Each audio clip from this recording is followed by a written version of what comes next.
Hola, buenos días a todos. Continuando con la temática de revisoría fiscal, vamos a hablar de algunos aspectos puntuales que tiene la revisoría fiscal, que son los temas que ustedes analizaron, estudiaron, eh, plantearon su punto de vista en el foro, pero vamos a darle ya la conclusión final a la temática desde la óptica del docente. Bueno, comenzamos a hablar de las calidades para ser elegido revisor fiscal en Colombia. Eh, Claramente, pues, muy bien expuesto por algunos de ustedes, en Colombia, para ser elegido revisor fiscal, indudablemente se requiere la calidad de contador público. Ningún otro profesional puede ser revisor fiscal en Colombia, solo lo puede ser el contador público, una atribución que el gobierno le dio desde hace muchos años y que está contemplada en varias normas, que como ya las vimos cuando iniciamos el tema de revisoría fiscal e hicimos el recorrido legal de la revisoría fiscal en Colombia. Además de los revisores fiscales, personas naturales también pueden ser revisores fiscales las sociedades de contadores públicos. Eh, entonces, en las personas jurídicas que están contempladas en la ley, que pueden ser revisores fiscales, son las sociedades de contadores públicos. Entonces, para hacerlo, no basta con el título de contador público en el caso de la persona natural, sino que se tiene que inscribir ante la Junta Central de Contadores y la Junta Central de Contadores le otorgará, de acuerdo al estudio previo que haga de los documentos que el profesional contemple, analice y tenga y cumpla con ese requisito, le otorgará la tarjeta profesional. E igualmente también a las sociedades de contadores, personas jurídicas, también se les puede entregar una tarjeta profesional si cumplen con unos requisitos exigidos por la Junta Central de Contadores. Entonces, en cuanto a eso, pues es claro que eh, el revisor fiscal, para poderlo ser en una empresa, debe tener el título de contador público y la tarjeta profesional. Bien, las sociedades de contadores públicos, actuando como personas jurídicas, solo pueden contratar ese servicio de manera civil.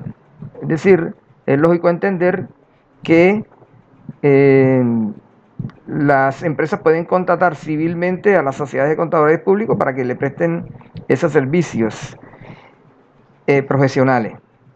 El revisor fiscal es cuando actúa como persona jurídica, la revisoría fiscal, cuando se ejerce como persona jurídica, eh, hay que delegar a un contador público, bien sea socio de la empresa o cualquier empleado, eh, y con quien ellos, al contratar, forma un todo indisoluble, es decir, actúan de manera única, en el sentido de que es la sociedad la que contrata civilmente, pero delega a una persona natural. Es apenas obvio porque las personas naturales son las que podemos prestar de manera presencial esa, ese servicio, porque las sociedades de contadores son figuras abstractas.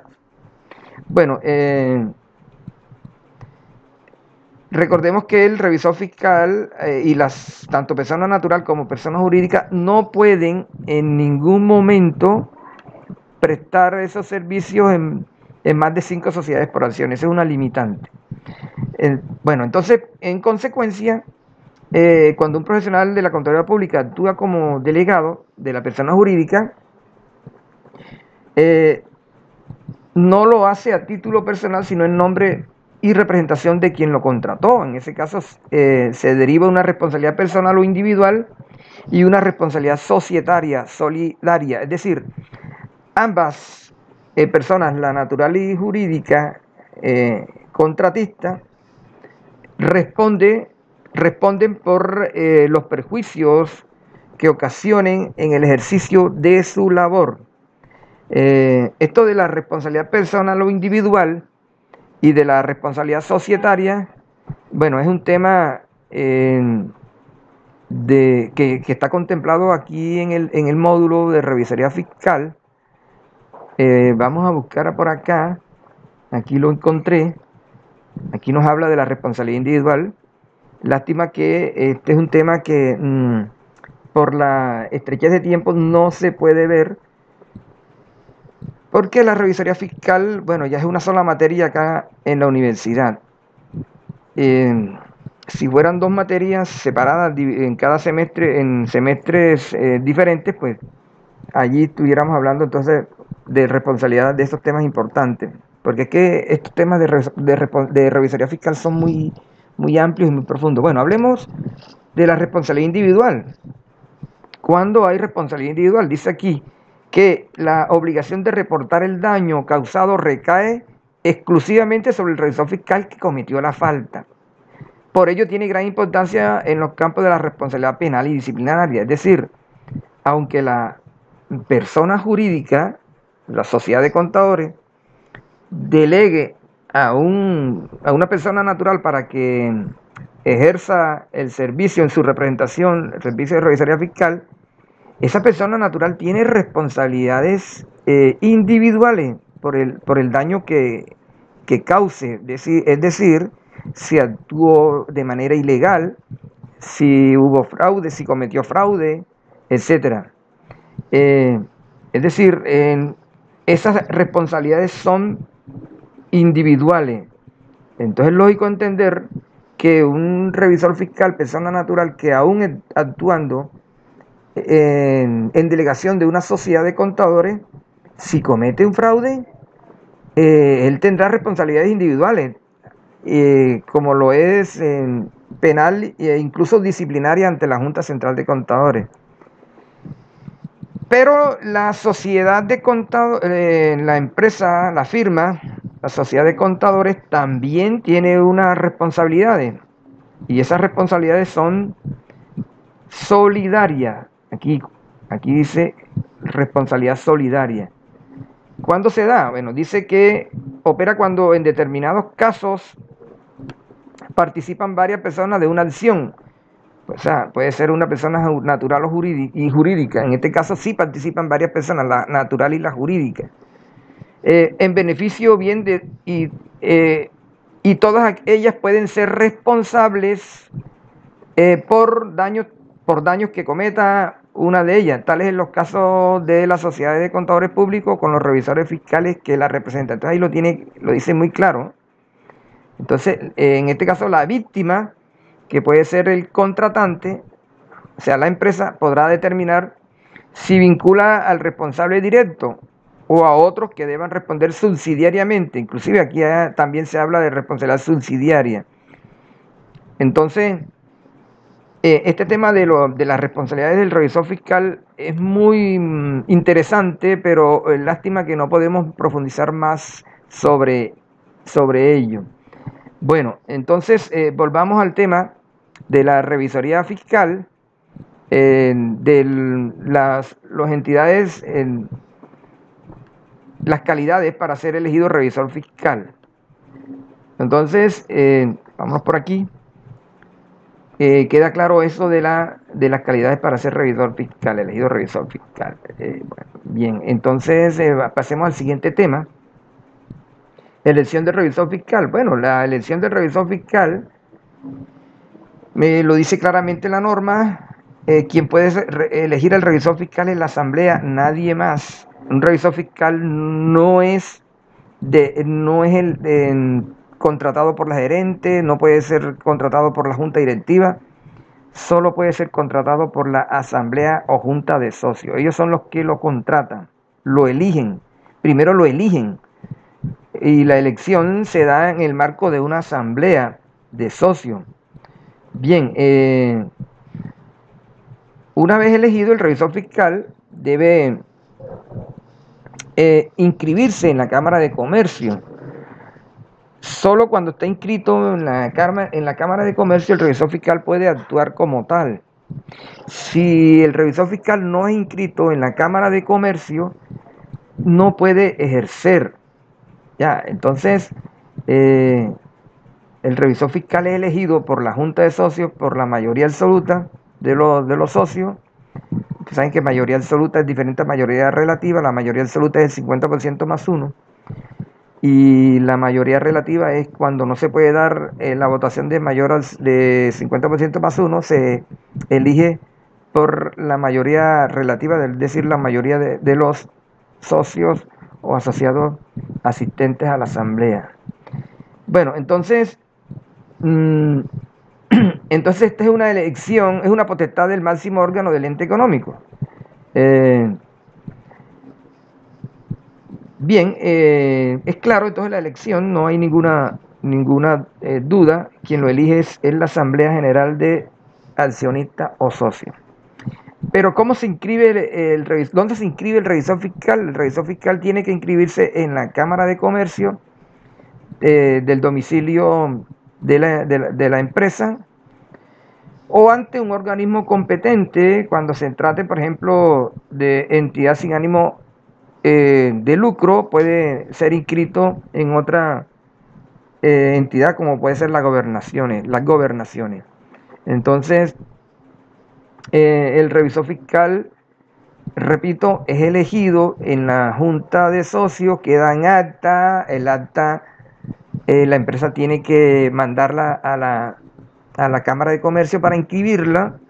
Si no se da ese trámite, el revisor fiscal no puede ejercer, sigue ejerciendo el anterior revisor fiscal, es decir, hasta que no se cumpla ese trámite, no puede ejercer. El revisor fiscal tiene que enviar a la Secretaría General de la empresa una carta de aceptación. Una carta de aceptación no es más que una carta donde diga en 3 o 4 líneas, le diga a la empresa, dirigida a la secretaria general de la empresa o a la junta directiva o a cualquier estamento, donde él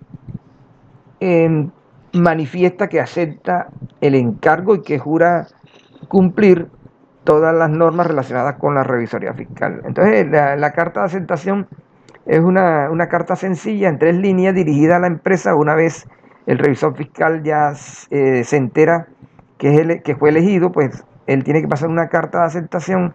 Es un formalismo para que quede constancia de que él aceptó. Y bueno, ya esa carta se lleva a la Cámara de Comercio, y la Cámara de Comercio, cuando hace el registro respectivo, ya de inmediato el revisor fiscal puede ejercer su labor. Otro aspecto importante en esto de la inscripción, algunas empresas, algunas entidades, como por ejemplo algunas entidades del Estado, donde por designación expresa, sí, hay algunas empresas del Estado que exigen revisor fiscal. Ya estamos viendo, por ejemplo, además de Ecopetrol, algunas empresas sociales del Estado como las S. En las S, el gobierno exige que se elija un revisor fiscal. Bueno, y en algunas otras entidades, para ser elegido revisor fiscal en los hospitales, por ejemplo, se requiere algunas, no todas, requieren la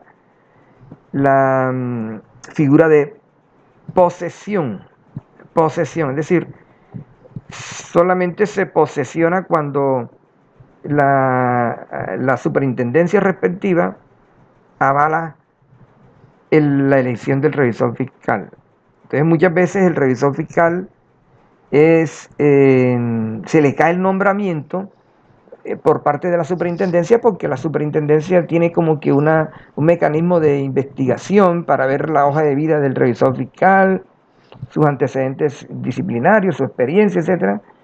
Esto yo lo entiendo como un filtro para que a al cargo la superintendencia quiere que llegue una persona con conocimiento, con experiencia, pero que no tenga talladuras morales, etcétera.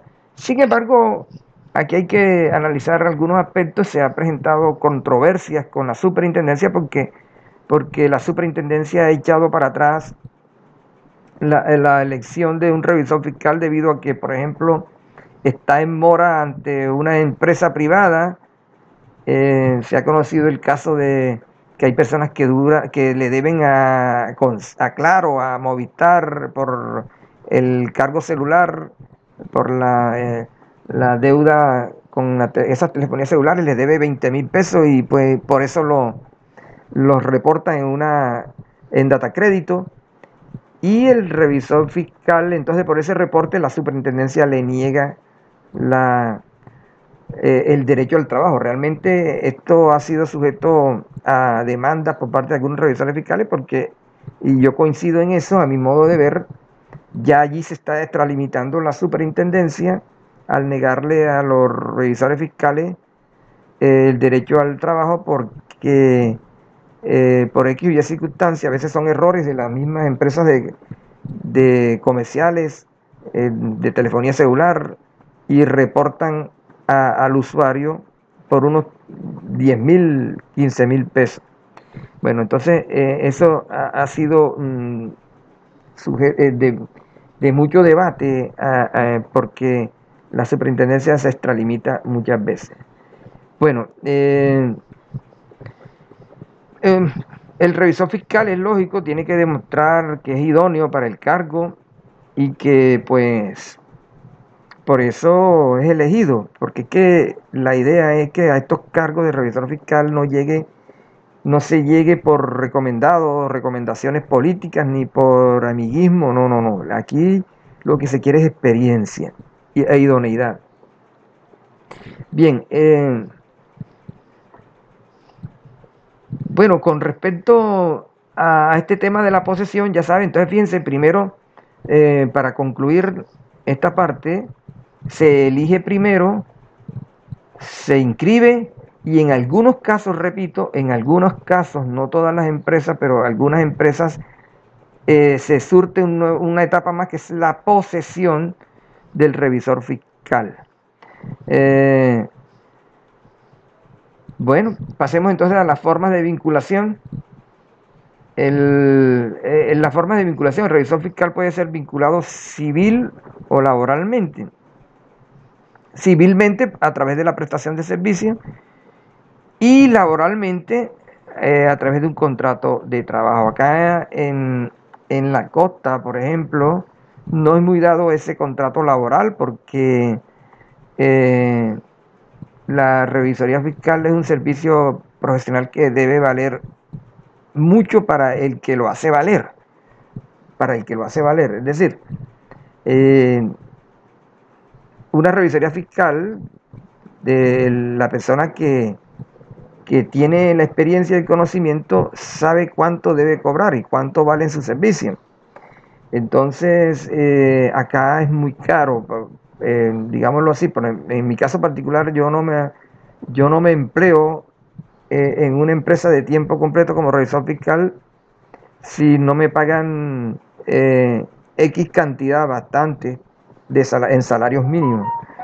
Eh, en Bogotá, por ejemplo, en Bogotá hay algunas empresas que sí lo hacen, pagan sus 15 o 20 millones de pesos mensuales al revisor fiscal y este forma su equipo de trabajo y con el propósito de mantenerlo allí las 8 horas de trabajo, pues lo contratan laboralmente. Entonces ya saben, hay dos formas de contrato laboral, perdón, de vinculación eh, que tiene el revisor fiscal en las empresas, bien sea laboral o civilmente. Ya. Civilmente, honorario, quiere decir que es por honorarios, hay que descontarle la retención en la fuente y todas las retenciones por ley. Y bueno, también es un tema que es bastante claro. Ya saben que al revisor fiscal también se le puede contratar laboralmente, pero aquí, bueno, aquí hay algo importante y es que aunque el revisor fiscal sea contratado laboralmente, esto no quiere decir que va a depender del gerente, no. Eh, por esto esta figura es importantísima y tiene muchas particularidades en la ley. Y es que el revisor fiscal, aunque sea contratado laboralmente, debe cumplir sus disposiciones laborales, un horario, un sueldo, unas funciones, etcétera, pero no depende del gerente ni de la junta directiva. Su subordinación o dependencia, digámoslo así, es con los socios, con la junta de socios, con la asamblea general. Bien, entonces no significa que el contrato laboral del revisor fiscal eh, sea una subordinación con la administración, para nada, que quede muy claro. Bueno, desvinculación del revisor fiscal. ¿Quién desvincula al revisor fiscal? Bueno, ¿quién lo elige? Ya, los únicos que pueden desvincular a un revisor fiscal son los socios en Asamblea General de Accionistas o Junta de Socios. Nadie más. Nadie más. Un gerente no puede desvincular al revisor fiscal ni la Junta Directiva. Son los socios y en el momento que ellos dispongan, en el momento que ellos dispongan. Me acuerdo que un contador, me hizo una consulta hace como 2 años relacionado con ese tema de la desvinculación del revisor fiscal y me la planteó en estos términos. Ya se los voy a comentar a ustedes. Él me aborda y me hace la pregunta. Me dice, profesor Yesid, comencé a prestar mi servicio como revisor fiscal en el mes de abril, a partir de abril, y estamos en septiembre y me despidieron. Me despidieron. Me despidió la Junta de Socios. ¿Puedo demandar? Fue la pregunta que me hizo el colega. Bueno, yo le respondí, mira, si tienes contrato laboral, indudablemente que si el despido es sin justa causa, tú puedes pedir, ellos te pueden desvincular y pagarte la indemnización. Si es por contrato fijo, a término fijo, los meses que faltan, y si es por contrato indefinido, la liquidación respectiva por el contrato indefinido, la que ustedes ya conocen. Pero si es contrato civil, olvídate, vas a perder tu tiempo, no puedes demandar, porque muchas veces las empresas firman un contrato civil con el revisor fiscal a un plazo determinado, pero es para efectos de tener como que un sustento para los aportes para fiscales o algo así por el estilo, tener una evidencia, pero eso no tiene vigencia. En el caso de la revisoría fiscal, no tiene validez jurídica, es decir, si a ti te contratan mediante una prestación de servicio, pero la Junta de Socios te quiere desvincular, te desvincula. Entonces, por eso, muchas veces cuando es vinculado civilmente, algunas empresas no firman, no ponen a firmar contrato al revisor fiscal, que es un error. Es un error porque que debe quedar claro la forma en que es vinculado el revisor fiscal, porque si no, pues este sí puede argumentar después que es un contrato laboral de hecho. Es decir, es meterse en un lío. Entonces es mejor ponerlo a firmar un contrato civil y desvincularlo en el momento en que la Junta de Socios quiera, porque así lo dice la ley. La ley es clara, la norma Dice que el revisor fiscal puede ser desvinculado en cualquier momento por parte de los socios, ¿eh? Entonces, y pues la otra forma de desvincularse el revisor fiscal es cuando él lo decida, por iniciativa propia. Bien, el revisor fiscal podrá renunciar al cargo, bueno, ya lo vimos, cuando él lo decide, cuando, por ejemplo, hay motivo para renunciar, ya esta es otra forma de renuncia por justa causa, cuando los administradores son renuentes a introducir correctivos, cuando el ente económico contratante o sus administradores incumplan obligaciones para con la revisoría fiscal o le impidan el ejercicio de su derecho, cuando por virtud de un hecho sobreviniente, es decir, que sobreviene, queda incurso en una inhabilidad o provisión, bueno, ya vamos a ver más adelante las inhabilidades,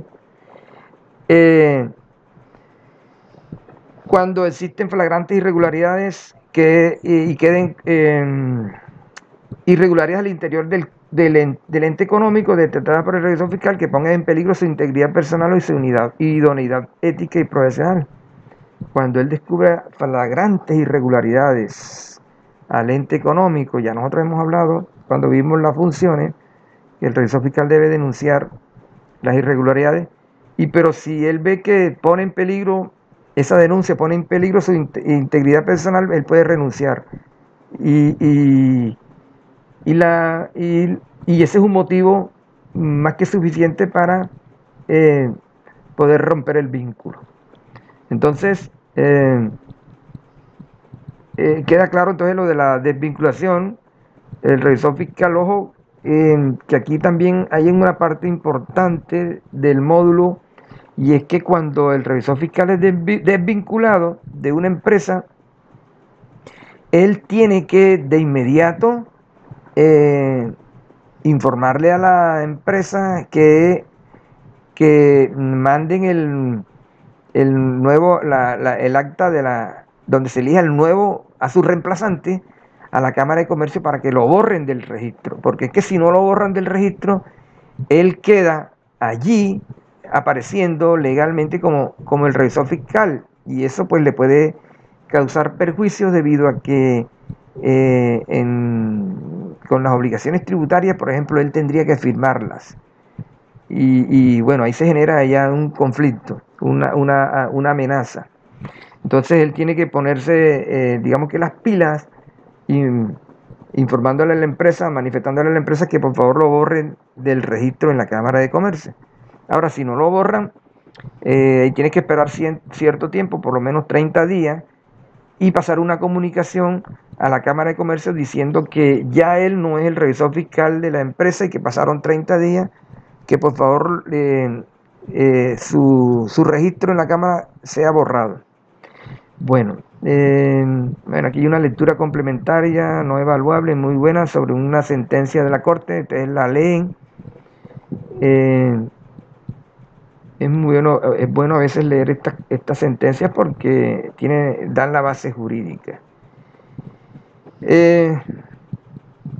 Entonces, por último, el criterio del Consejo Técnico de la Autoridad Pública, el revisor fiscal puede buscar las indemnizaciones y reparaciones del caso por los daños causados por la sociedad renuente, incluida la solicitud de investigación y sanciones por parte de la superintendencia cuando éstas cuando sean renuentes a desvincularlo, desvincular su registro en la Cámara de Comercio.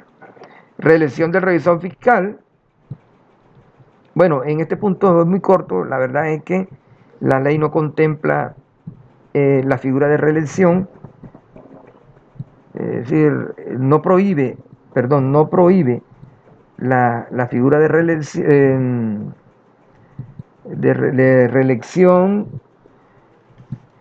es decir, en este caso, pues el revisor fiscal puede ser reelegido cuantas veces pueda, es decir, no la prohíbe. Es la palabra correcta que estaba buscando, qué pena con ustedes. La palabra que estaba buscando era esa. No prohíbe la reelección. Es decir, que una persona natural o jurídica puede ser reelegida cuantas veces la asamblea de socios quiera. Bueno, sin embargo, aquí les comento lo siguiente. La Superintendencia de Sociedades ha recomendado a las sociedades, a las empresas, rotar a sus revisores fiscales. Es decir, cada cierto tiempo, la superintendencia, por ejemplo, estima que 5 años es suficiente para que un revisor fiscal eh, perdure en la empresa. 5 años es suficiente. ¿Por qué? ¿Qué dice la super? Dice, mire, es que ya un revisor fiscal cuando tiene más de 5 años se vuelve amigo de los empleados, hasta se puede enamorar de alguna empleada o de algún empleado.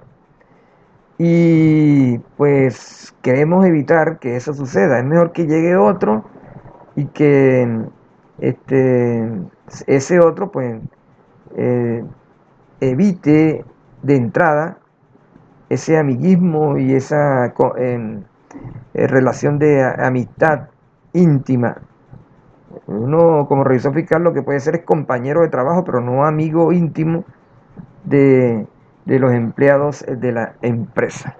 Bueno, subordinación del revisor fiscal, bueno, no tiene relación de subordinación el revisor fiscal con los administradores, ni con la junta directiva, ni con los, hasta yo diría que ni con los socios. En ese sentido, yo puedo manifestarles lo siguiente: miren, es que los socios sí le pueden atribuir funciones, pero no hay relación de subordinación. Me explico. A ver, la subordinación está limitada. Está limitada a que sea coherente con las actividades propias del control de fiscalización. Es decir, esa subordinación, en el caso del revisor fiscal, ya lo habíamos visto nosotros en la función número, creo que la 8, cuando analizamos la función del revisor, la 9, que el revisor fiscal, que la Junta de Socios le puede atribuir más funciones al revisor fiscal, sí, pero son limitadas. Es decir, la subordinación no significa que va a ser su jefe inmediato directo, sino que lo único que puede hacer es atribuirle unas funciones que sean coherentes. Bien, entonces en ese sentido se debe recordar que ni el revisor fiscal ni sus auxiliares o dependientes tienen subordinación con la administración de la compañía, llámese esta junta directiva, presidencia, gerencia o cualquier otro similar. Sin perjuicio de que el representante legal sea quien suscriba el contrato de vinculación con el ente económico fiscalizado. Es decir, el contrato entre el revisor fiscal y la empresa lo puede firmar el presidente de la compañía o miembro de la junta o representante legal, pero eso no lo faculta para darle órdenes al revisor fiscal. Entonces, solamente debe acatar las instrucciones del revisor fiscal. El representante legal, por el contrario, debe acatar instrucciones del revisor fiscal. Y pues ya saben que la asamblea es la única que puede atribuirle unas funciones, pero estas no son de subordinación directa, sino que deben ser coherentes con las funciones propias del revisor fiscal, que son las del control de fiscalización. Bueno, entonces terminamos esta parte de los temas del grupo impar, y en la otra parte le vamos a hacer la explicación, mis comentarios, mis apuntes sobre los temas del grupo par. Bueno, que pasen un feliz día.